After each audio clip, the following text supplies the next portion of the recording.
the Merrill P-2 head plug for the Merrill M2000 and the Wellpro WM2000 hydrants. Now this is completely plastic, so as you can see you'll have this hexed kind of side here and then down to those threads. Now we can go ahead and get a couple measurements of the piece, starting with a total length. So at the bottom of the threads to the top here. So it measures right at about 1.5 inches. Then we can also get an outer diameter at the threads, measuring just over 1/2 inch. And we can also try to get an outer diameter right there at that hex.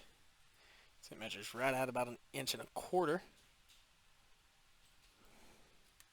And we can also measure just that flanged piece there.